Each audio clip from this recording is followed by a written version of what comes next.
La famille des mamans blanches aurait déjà porté plainte contre Marcelo parce que ils ont besoin de la justice. Ils veulent voir clair dans cette affaire de leur fille, Maman Blanche, qui n'est plus en vie il y a une année passée déjà. Nous allons essayer de parler aussi de ce que le pasteur a eu à mentir, beaucoup plus dans ses propos.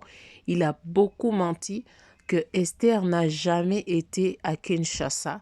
Cependant, il y a une photo qui est sortie montrant Esther à côté, n'est-ce pas, ou bien derrière le pasteur quand il était avec sa femme Mama Blanche. Il y a des louches dans cette vidéo, dans ces dires, dans cette histoire. Il y a tellement de choses louches qui ne sont pas du tout claires. Franchement, ça fait très mal. Et nous allons essayer de voir parler concernant la justice de notre pays. Est-ce que si réellement on portait plainte contre Marcelo, est-ce que Marcelo sera arrêté, oui ou non? Nous allons les découvrir dans cette vidéo ensemble avec vous. Merci beaucoup d'être là. Que Dieu vous bénisse abondamment. Merci d'avoir choisi Mien dans la douce officielle. Partagez-nous cette vidéo au maximum. Laissez-nous le commentaire. Ce que vous pensez de cette histoire. En commençant d'abord par la dame qui y est mariée aujourd'hui, dont Marcelo avait dit qu'ils ne se sont jamais rencontrés avant, que voilà, c'était leur première fois de se voir et c'était la première fois que Aïcha vienne, n'est-ce pas, à Kinshasa. Analysons cette photo ensemble avec moi. Dans cette photo, vous pouvez voir que Marcelo est assis avec sa femme et derrière eux, il y a une femme qui porte une masque, qui porte des masques, voilà, masque noir. Si vous regardez bien, vous allez voir que c'est le visage, n'est-ce pas, d'Aïcha. Quand bien même les autres disent dans les commentaires, les fanatiques, que non, c'est pas elle. Si vous regardez même sa taille, vous regardez ses yeux et vous allez comprendre que c'est elle. Et pourquoi elle a porté de masque? Pourquoi elle a porté de masque? Cette femme avait pour mission de venir et prendre la place de Blanche. Cette affaire, si c'était dans d'autres pays, franchement, Marcelo ne serait pas en train de faire des aventures qu'il est en train de faire sur la chair. Jeter de pierres aux gens, chercher à ce qu'ils puissent être défendus par ses fidèles. Et tout ça là, ça se fait parce que c'est en Afrique et précisément en RDC. Voilà pourquoi nous avons besoin de demander la justice en RDC. Ce qui se passe n'est pas du tout juste. Cette femme était là déjà avant Blanche. Si nous parlons de Marcelo, c'est parce que Marcelo, c'est une figure publique.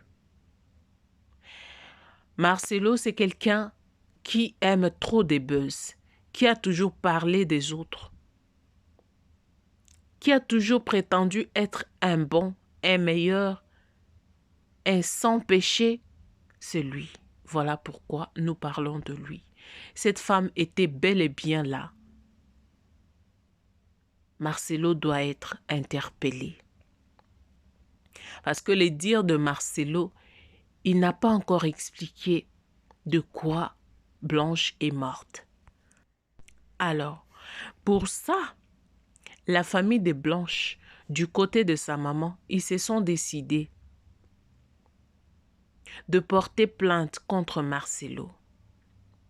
À l'aide de gens, avec l'aide, n'est-ce pas, des gens qui sortent sur les réseaux pour les soutenir.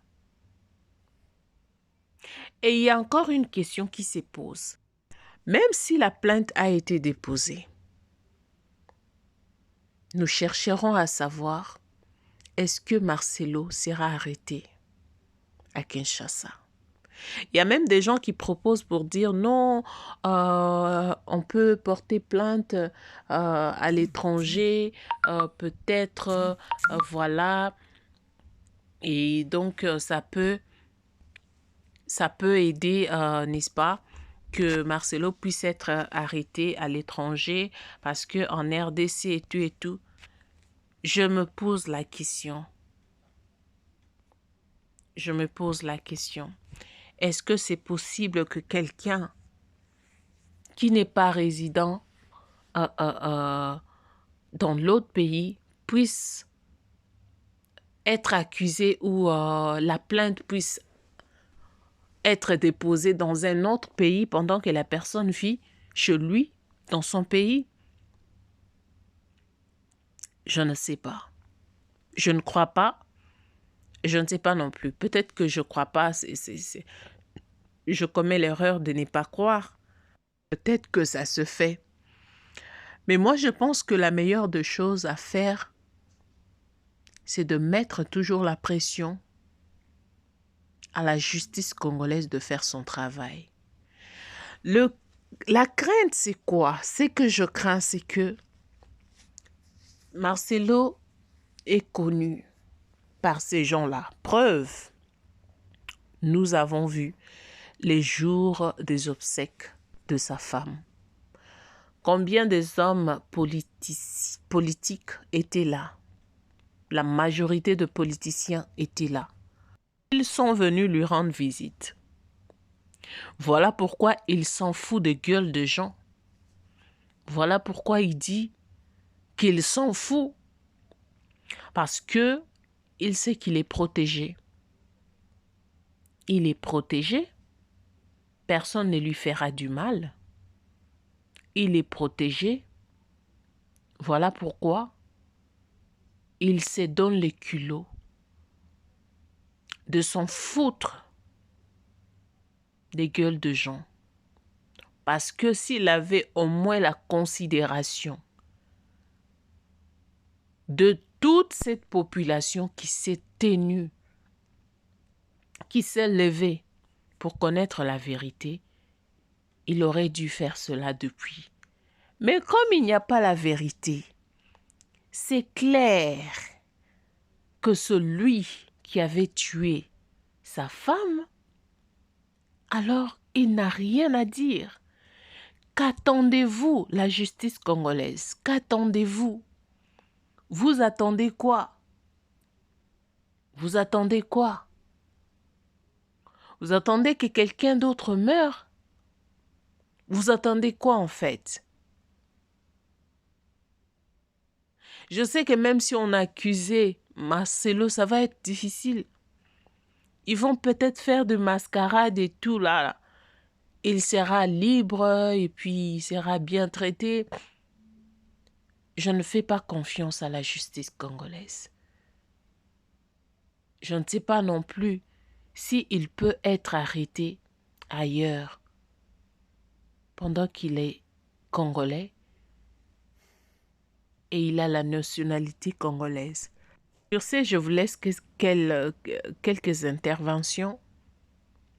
Et quant à moi, je vous retrouve prochainement dans un nouveau numéro. Laissez-nous dans les commentaires ce que vous pensez de Marcelo Tounassi et de son arrestation. Parce que nous voulons à tout prix qu'il soit interpellé, arrêté et jugé pour connaître la vraie version et la vérité de la mort de sa femme.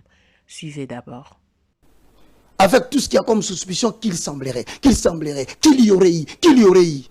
Le mieux, c'est de ne pas répondre. Parce que quand tu réponds comme ça avec des 800 000 $, on lui aurait demandé 800 000 $. Et toi, tu es d'accord, tu dis, je vais donner 250 000 $. Mais je ne comprends pas. Mais tu pousses les gens à se poser la question, quel travail tu fais pour avoir de telles sommes? Non, mais ce sont les dîmes, les offrandes, les actions de grâce. Encore faut-il aller demander les dîmes, dis-moi, c'est combien? Tu sais qu'à l'étranger, avec de tels montants qu'il a prononcés, il fera l'objet d'une poursuite judiciaire. La CNRF peut l'inviter. Mais on t'invite, monsieur. Pour enquêter. Comment tu as eu... Mais comment toi tu peux avoir autant d'argent comme ça? C'est pour dire que le propos que monsieur est en train de prononcer, lui-même est en train de nourrir la justice. Vous allez vous rendre compte qu'un jour, on lui posera la question, montre-nous quelles sont les activités que tu fais. Pour avoir 250 000 $. Tu étais prêt à donner 250 000. Lui-même encore dit quelque chose de grave. Il ne faut pas le laisser ouvrir grandement la bouche, il court à sa perte. Et la Bible dit, celui qui ouvre des grandes lèvres, nuit à son âme. Tu sais, l'âme, hein, c'est le siège des émotions, des sentiments et de la volonté. Il va avoir beaucoup de soucis, beaucoup d'inquiétudes, qui risquent de les ramener au trouble mental. Et un jour, vous croirez qu'il est toujours normal. Il viendra dire quelque chose à la télévision, cette fois-là, on l'arrêtera facilement. Donc, je donne un conseil. Révérend, le pasteur Marcelo a craqué? Oui, il a craqué. Mais quelle est votre responsabilité? Vous, les hommes de Dieu du Congo, vous laissez votre collègue. Je te dis merci.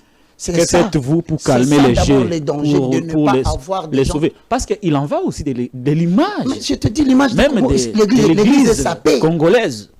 C'est un grand pasteur. Cher ami de la compassion, je vous aime. Vous, non, laissez les gens de la compassion. Non, j'ai dit, tu me demandes qu'est-ce que nous devons faire. Vous, les hommes de Dieu, que faites-vous pour l'aider à les calmer, à sortir de cette situation? Apparemment, il est voué à lui-même. Hein? Non, maintenant, voilà pourquoi moi j'interviens. Je sens le silence coupable. Apparemment, il y a au Congo des gens qui se réclament d'être des patriarches. Nous les entendons partout dire. Ce sont eux qui ont lancé sur terrain les églises de réveil. Mais voici ce que moi je demande.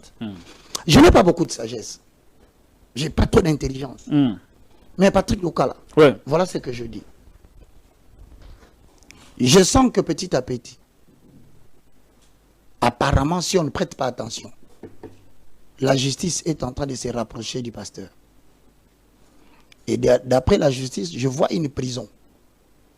Ça, ce ne sont pas des prophéties. Hein? Je suis en train de te dire, ce sont des analyses. Retiens ce que je te dis aujourd'hui. Je vois les tribunaux se saisir de ces dossiers.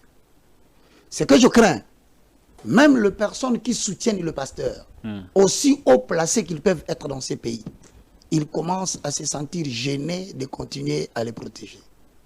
Suite à ces déclarations. Parce que la clameur publique est grande. Notre cher pasteur, que vous n'êtes pas la tête de l'église. Vous êtes le représentant de ceux qui sont là. Mais vous ne pouvez pas confondre l'église à vous. Non, l'église ne vous appartient pas. Malheureusement, la maladie du 21e siècle, c'est qu'il y a des gens qui prétendent que c'est leur église. Ils prétendent que c'est son bâtiment. C'est un patrimoine privé. Non, lui a dit que ce n'est pas son église. Ça, c'est sûr. Mais il a promis qu'il va revenir avec la dernière communication. Mon frère, je suis en train de te le dire. C'est une erreur de trop qui va aggraver sa situation. La prochaine fois, qu'il ne revienne pas à l'église. Parce que dans cette église, il y a des cousins. Il y a des cousines. Il y a des amis. Il y a des frères de cette famille qui est blessée. Je suis en train de te dire, vous serez surpris que la société civile aurait déjà tous les arguments à propos des propos que lui-même il dit. Vous serez surpris qu'un jour le tribunal va convoquer le pasteur pour lui présenter 3 versions. Sur les circonstances de la disparition de... On risque de te dire, tu avais dit. J'ai dit, on risquerait de te dire. Ouais. Il s'est beaucoup contredit. Crise cardiaque, dans tes propres propos. On vient de te dire, il est écrit mort naturelle. Dans tes propres propos, il y avait intervention chirurgicale. La mort naturelle s'oppose à l'intervention chirurgicale. Dès lors qu'un malade se met sur le lit de l'hôpital, toute mort qui vient après doit être mentionnée dans l'attestation de quelle maladie il est mort. Dans une vidéo, il a dit qu'il a quitté Kinshasa dimanche. Dans une autre vidéo, il dit qu'il a quitté Kinshasa mardi. Je commence à les signaler et je signale les avocats. S'il vous plaît, retirez les micros. Ne permettez plus au passé de parler. Vous êtes en train de nourrir la société civile. Vous êtes en train de nourrir ces gens-là qui notent. Un jour, ils reviendront. On va vous opposer tout ce que vous dites. Moi, je donne un conseil. Ce qui revient à sa femme, c'est un problème. Messieurs, arrêtez de nous mentir. Aujourd'hui, le peuple congolais ouvre les yeux. Nous sommes dans cet éveil, que ce soit l'éveil spirituel, que ce soit l'éveil politique, et ces histoires doivent cesser. Et aujourd'hui, vous ne pouvez pas monter dans le live, commencer à nous dire le contraire de ce qu'on voit. Marcelo, il n'est pas net, il connaît quelque chose. Il y a quelque chose qui s'est passé et ça se voit. Dans son body language et comment son comportement. Le comportement de Marcelo, c'est un comportement des gens qui se reprochent de quelque chose. Et il doit nous le dire. Et on doit mettre Marcelo aux arrêts pour les raisons d'enquête. Marcelo doit être incarcéré. Il doit aller aux arrêts pour raisons d'enquête. Juste là, il est présumé innocent. Mais il faut qu'il y ait de vraies autopsies. Il faut qu'il y ait une enquête de la Turquie jusqu'à Kinshasa. Parce qu'on dirait Marcelo était en collaboration avec les chefs de l'État. On va accuser aussi les chefs de l'État et la première dame et tout l'appareil du Congo. Le Congo est là pour sauver les Congolais. Auparavant, le Congo est là pour tuer les Congolais. Nous sommes fatigués de voir des personnes qui ne valent rien du tout, qui ne travaillent pas pour la République, qui travaillent pour aliéner les gens. On en a marre de le voir commencer à nous manipuler, surtout sur les réseaux sociaux. Moi, je ne rate pas les gens comme vous. Je rentre pour vous parler. Donc, merci. Merci, Maman Gigi. J'aimerais écouter Prophète et continuer.